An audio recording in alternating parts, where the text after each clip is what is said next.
the gates of paradise are open and the gates of hell are closed. Does this mean that we will be going to paradise if we die in this blessed month? This again is the same question related to the same hadith. Same hadith which I quoted earlier of Musnad Ahmad, volume number 2, page number 230, hadith number 7148. And it also appears in Sunan Nisai, chapter number 5, hadith number 2106. Again the same hadith, the Prophet said, he told the people that the blessed month of Ramadan is approaching. And Allah has ordained for you that you fast in this month. And in this month, the gates of heaven will be open, and the gates of hell will be closed, and the devils will be chained. In this month is the night of Qadr, which is more blessed than 1,000 months. And a person who's deprived of the pleasures, of the blessings in this month, is truly a deprived person. Here again, this is a common question, that if the gates of heaven are open and the gates of hell are closed, then anyone who dies but naturally will go to Jannah, because the gates of hell are closed and Jannah open. Does it mean that even if a non-Muslim dies in this month, even he'll have to go to Jannah?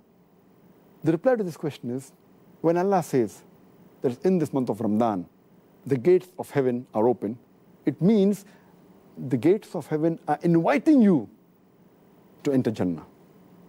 That means that even if you do a small deed, Allah subhanahu wa ta'ala will multiply your reward. And as the Prophet said, that every deed will get a reward 10 times. And in this month, it's very easy to enter Jannah. When our Prophet said, the gates of hell will be closed, indicating that to enter hell is difficult in this month. Why? Because the taqwa level rises, and the chance of you to commit sin is less. And furthermore, if you fast the full month, in the month of Ramadan, seeking Allah's reward, all your past sins will be forgiven. So the moment a person fasts in this complete month of Ramadan, seeking Allah's reward, all his past sins are completely forgiven. So if the past sins are forgiven, the chances of him going to hell is nil. But what we have to realize, the criteria for the gates of heaven to be open and the gates of hell to be closed is that you have to fast. And furthermore, to enter Jannah, you require a ticket. The ticket to go to Jannah is mentioned in the Quran in Surah Al-Asr, chapter number 103, verse number 1 to 3, where Allah says, Wal Asr, Innal insana lafi khusr, illa allazina amanu, wa amilu salihati, wa tawasaw bil haqqi wa tawasaw bis sabr. That by the token of time, man is verily in a state of loss, except those who have faith, those who do righteous deeds, those who exhort people to truth, and those who exhort people to patience and perseverance. This surah, according to Imam Shafi, he said that only if this surah was to be revealed of the Quran, it would have been sufficient for the salvation of mankind. So important is. It is called as Rahe-Nijat, the way for salvation.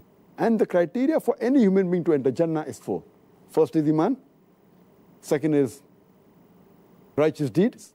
Third is exhorting people to truth. And fourth is exhorting people to patience and perseverance. So here we realize that the gates of heaven are open, but just because the gates are open, you can't enter, you require the ticket. The ticket is Iman. The ticket is righteous deed. Exhorting people to truth, exhorting people to patience and perseverance. And to get this ticket is very easy in the month of Ramadan, because the Iman level rises in the month of Ramadan. Furthermore, your righteous deed, the reward is multiplied. It's easier. You can call people to truth. Your patient level increases. So this hadith means that you have to have the criteria. Then inshallah you shall go to Jannah and you will not go to hell. But that doesn't mean that 100% people who die will go to Jannah. Surely, those who are non-believers, they have got no Iman. So there's no question that they will enter Jannah. If a person has to enter Jannah, he requires a ticket. And the ticket to Jannah is Surah Al-Asr.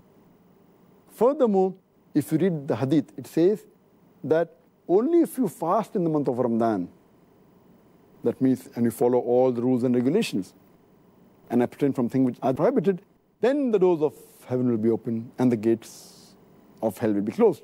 Furthermore, it says, in this month is a night which is equivalent to more than 1,000 months, indicating that even if you pray and worship to Allah subhanahu wa ta'ala in this one night, it will be equivalent to more than 1,000 months, is about more than 80 years.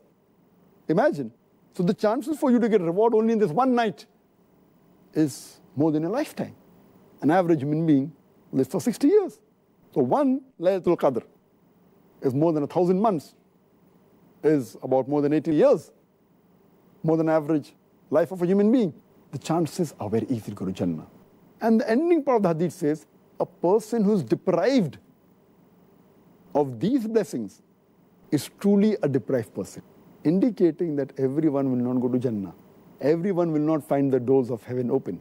It says, the ending part, very important, that a person who's deprived of the blessings in this month is truly a deprived person.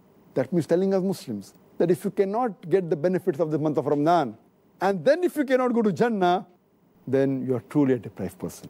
That even includes the non-Muslims who haven't got the Hidayah. They are truly the deprived people. So Dr. Zakir, well, Jazakallah khair, and I thank you for those intriguing answers, particularly pertaining to the last two questions which you answered so eloquently. MashaAllah, alhamdulillah.